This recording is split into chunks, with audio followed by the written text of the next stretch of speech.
Finance with பார்த்துக்கிட்டு இருக்க வருங்கால கோடீஸ்வரர்கள் இவருக்கும் வணக்கம். நிறைய பேர் வந்து இந்த ஸ்டாக்கை இந்த ப்ரைஸில் வாங்கலாமா, இதை இந்த இடத்துல வித்துடலாமா, சில ஸ்டாக் டிப்ஸ் கொடுங்க அப்படிலாம் கேட்டுருக்கீங்க.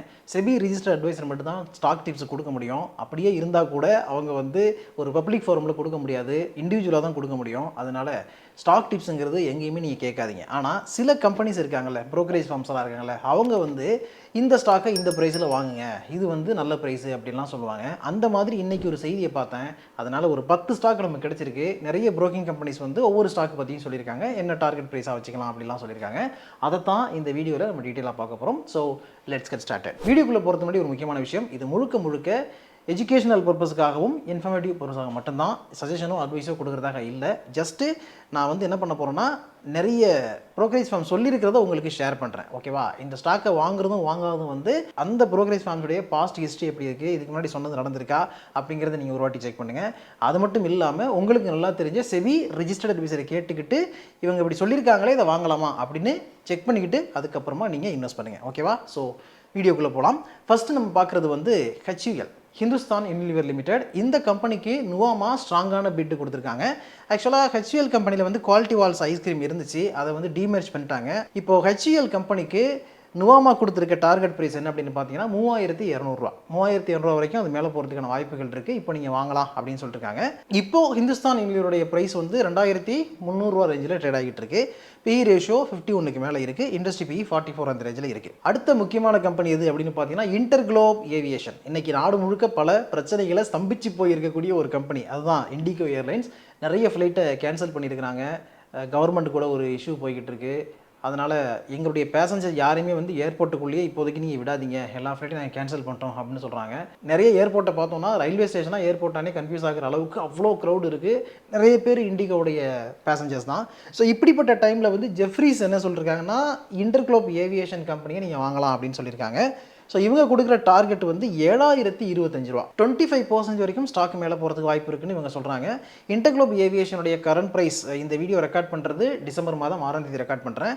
இந்த டைமில் வந்து 5370 ரூபா ரேஞ்சில் ட்ரேட் ஆகிட்டு இருக்கு. ஆக்சுவலாக பேசிகிட்டு இருக்கும்போது 1.21% கரெக்டாகி தான் இருக்குது. இருந்தாலும் இந்த கம்பெனி மேலே ஜெஃப்ரீஸ் வந்து ஸ்ட்ராங்கான ஒரு நம்பிக்கையை வச்சு சொல்கிறாங்க. இன்டர்குளோப் ஏவியேஷனுடைய மார்க்கெட் கேப் வந்து 2 லட்சம் கோடிக்கு மேலே இருக்குது. ஸ்டாக்குடைய PE ரேஷியோ 41 அந்த ரேஞ்சில் இருக்குது. இண்டஸ்ட்ரி PE 20 இருக்குது. அடுத்து நம்ம பார்க்குற கம்பெனி JSW ஸ்டீல். JSW ஸ்டீலை ரெக்கமெண்ட் பண்ணுற கம்பெனி எதுன்னு பார்த்தீங்கன்னா மோத்திலால் ஓஸ்வால். மோத்திலால் ஓஸ்வால் வந்து இந்த ஸ்டாக்கு 18% வரைக்கும் க்ரோ ஆகிறதுக்கான வாய்ப்பு இருக்குது. அதாவது ஒரு கூடிய சீக்கிரமே 18% வரைக்கும் அப்சைடு போகிறதுக்கு சான்சஸ் இருக்குன்னு சொல்கிறாங்க. 1350 ரூபாங்கிறது இவங்க கொடுத்துருக்க டார்கெட்டு. JSW ஸ்டீலுடைய ஷேர் ப்ரைஸ் பார்த்தீங்கன்னா இப்போ 1160 ரேஞ்சில் ட்ரேட் ஆகிட்டு இருக்கு. ஸ்டாக்குடைய PE ரேஷியோ 46 இருக்குது. இண்டஸ்ட்ரி PE 21 இருக்குது. நான் ரொம்ப நாளைக்கு முன்னாடியே இந்த கம்பெனியை கவனிச்சிருக்கேன். ஐ மீன் டாடா ஸ்டீல் பற்றியெல்லாம் நம்ம பேசிக்கிட்டு இருக்கும்போது JSW ஸ்டீலை வந்து மிஸ் பண்ணியிருக்கோமே அப்படின்னு எனக்கு தோணுச்சு. ஏன்னா டாடா ஸ்டீல் வந்து ஒரு பெரிய காங்கிளமரேட்டில் இருக்கிற கம்பெனி, நல்ல பிராண்டு வேல்யூ இருக்கிற கம்பெனி. அப்படி இருந்தாலும் ப்ரைஸ் வந்து பெரிய அளவில் மூவ் ஆகலை. மார்க்கெட் வந்து நல்ல ப்ரைஸ் அதுக்கு கொடுக்கல. ஆனால் JSW ஸ்டீல் அப்படி கிடையாது, நல்லாவே க்ரோ ஆன ஒரு ஸ்டாக்கு. அகைன் அது க்ரோ ஆகும் அப்படின்னு மோத்திலால் ஓஸ்வால் சொல்கிறாங்க. அடுத்து நம்ம பார்க்குற கம்பெனி லென்ஸ்கார்ட் ரீசெண்டாக தான் IPO வந்தாங்க. ஓவர் ப்ரைஸ்டு அப்படிங்கிறது எல்லாருக்குமே தெரிஞ்ச விஷயம்தான். அப்படி இருந்தாலும் இந்த கம்பெனியை வந்து இப்போது ஆம்பிட் இன்ஸ்டிடியூஷனல் ஈக்விட்டிஸ் வந்து ஒரு முக்கியமான விஷயத்த சொல்லியிருக்காங்க. அது என்ன அப்படின்னா, பை ரேட்டிங்கான்னு கேட்பீங்க, கிடையாது, செல் ரேட்டிங். ஓகேவா? இப்போதைக்கு நீங்கள் அதை விற்றுருங்க அப்படின்றாங்க. என்ன சொல்கிறாங்கன்னா 339 ரூபா டார்கெட் ப்ரைஸு. ஓகேவா? அதுக்கு மேலே இது இருக்கும் அப்படின்லாம் நீங்கள் எதிர்பார்க்காதீங்க. 21% இறங்குறதுக்கு வாய்ப்பு இருக்குது, அதனால் விற்றுருங்க அப்படின்னு சொல்கிறாங்க. ஸோ இப்போதைக்கு 417 ரூபா அந்த ரேஞ்சில் ட்ரேட் ஆகிட்டு இருக்கு. அப்போனா இவங்க சொல்கிறத பார்த்தா இப்போ இருக்கிறதே வந்து நல்ல ப்ராஃபிட் தான் அப்படின்னு நினச்சிக்கிட்டு விற்கிறது நல்லதுன்னு நினைக்கிறேன். பட் இந்த ஸ்டாக் ப்ரைஸ் மூவ்மெண்ட்டை பார்த்தீங்கன்னா, ஏணி மீது ஏறும்போது காதல் பாம்பு தீண்டினால் வீழாமலே இருக்க முடியுமாங்கிற ரேஞ்சுக்கு இப்படி போயிருக்கு, பரமபதம் மாதிரி. நீங்கள் பார்த்துக்கங்க. அடுத்து நம்ம பார்க்குற கம்பெனி வந்து அதானி என்டர்பிரைசஸ். அதானி என்டர்பிரைசஸ் ஸ்ட்ராங்காக ரெக்கமெண்ட் பண்ணுறது ஜெஃப்ரீஸ் என்ன சொல்கிறாங்கன்னா, அதானி என்டர்பிரைஸ் வந்து 46% வரைக்கும் அப்சைடு போகிறதுக்கான பொட்டன்ஷியலோட இருக்குது. 3200 ரூபா டார்கெட்டாக நீங்கள் வச்சுக்கலாம் அப்படின்னு சொல்லியிருக்காங்க. ஆக்சுவலாக அதானி என்டர்பிரைஸ் ஷேர் ப்ரைஸ் வந்து 2260 ரேஞ்சில் இப்போ ட்ரேட் ஆகிட்டு இருக்கு. ஸ்டாக்குடைய PE ரேஷியோ 118 ஆகிருக்கு. இண்டஸ்ட்ரி PE 118 இருக்குது. ஷேர் மார்க்கெட்டில் இன்வெஸ்ட் பண்ணும்போது உங்களுக்கு ஒரு த்ரில்லிங் எக்ஸ்பீரியன்ஸ் வேணும் அப்படின்னா என்ன பண்ணணும்னா, அதானி என்டர்பிரைஸ் மாதிரி ஸ்டாக்கை வந்து நம்ம ட்ரை பண்ணி பார்க்கணும். ஓகே, அடுத்து நம்ம பார்க்குற கம்பெனி மீஷோ. அதாவது இப்போ ரீசெண்டாக IPO க்ளோஸ் ஆகிருக்குல்ல, 5ஆம் தேதியோட க்ளோஸ் ஆகிருக்கு. இந்த கம்பெனிக்கு வந்து அதாவது லிஸ்டிங் கெயினே நல்லா இருக்கும் அப்படின்னு இவங்க சொல்லியிருக்காங்க.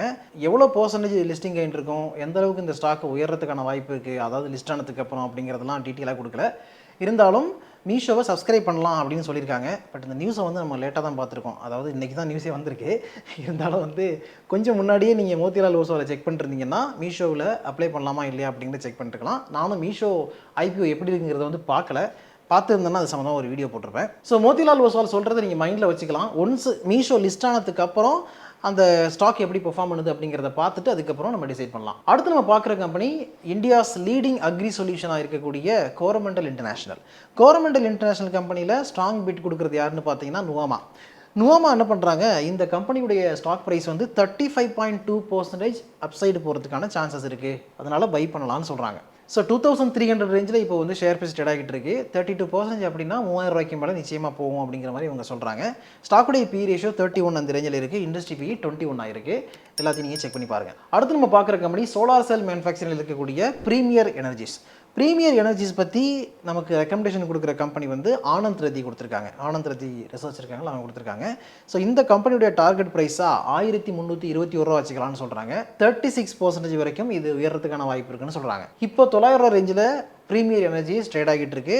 34 இருக்குது ஸ்டாக்குடைய பி ரேஷியோ. இண்டஸ்ட்ரி பி 32 இருக்குது. அப்போ வந்து ஓவர் வேல்யூடு கிடையாது. இண்டஸ்ட்ரி பியோட சேமாக தான் வந்து கிட்டத்தட்ட ட்ரேட் ஆகிட்டு இருக்கு. அடுத்து நம்ம பார்க்குற கம்பெனி ஐசிசி பேங்க். ஐசிசி பேங்கை பொறுத்த வரைக்கும் மோத்திலால் ஓஸ்வால் பை ரேட்டிங் கொடுத்துருக்காங்க. இப்போ ஐசிசி பேங்குடைய ஷேர் பிரைஸ் வந்து 1390 ரேஞ்சில் ட்ரேட் ஆகிட்டு இருக்கு. எதனால் இவங்க சொல்கிறாங்கன்னா, இந்த கம்பெனியுடைய லோன் புக் நல்லா இருக்குது, நல்லாவே க்ரோ ஆகிட்டு இருக்கு, அதனால இந்த ஸ்டாக் நல்லா பெர்ஃபார்ம் பண்ணுறதுக்கு வாய்ப்பு இருக்குது அப்படின்னு சொல்கிறாங்க.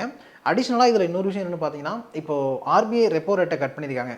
25 பேசிஸ் பாயிண்ட் கட் பண்ணிருக்காங்க இல்லையா, அதனால மிகப்பெரிய அளவில் ஹவுசிங் லோன் க்ரோத் இருக்கும் அப்படின்னு எதிர்பார்க்கப்படுது. ஹவுசிங் லோன் க்ரோத் வந்து இருக்கும் பொழுது இந்த கம்பெனிக்கெல்லாம் அது ஒரு மிகப்பெரிய பூஸ்ட். இது மட்டும் கிடையாது, ஹெச்டிஎஃப்சியாக இருக்கட்டும், அண்ட் வந்து Kotak Mahindra bank, IDFC bank, இந்த மாதிரி எந்த கம்பெனிஸ் எல்லாம் பர்சனல் லோன்லையும் ஹவுசிங் லோன் பிஸ்னஸையும் வந்து ரொம்ப நல்லா பண்ணிட்டு இருக்காங்களோ அது எல்லா கம்பெனிக்குமே இந்த ரெப்போ ரேட் கட் அப்படிங்கிறது மிகப்பெரிய ஒரு பூஸ்ட்டை கொடுக்கும். அடுத்து நம்ம பார்க்குறது கேஃபின் டெக்னாலஜிஸ், கேம்ஸோடைய காம்படிட்டர்.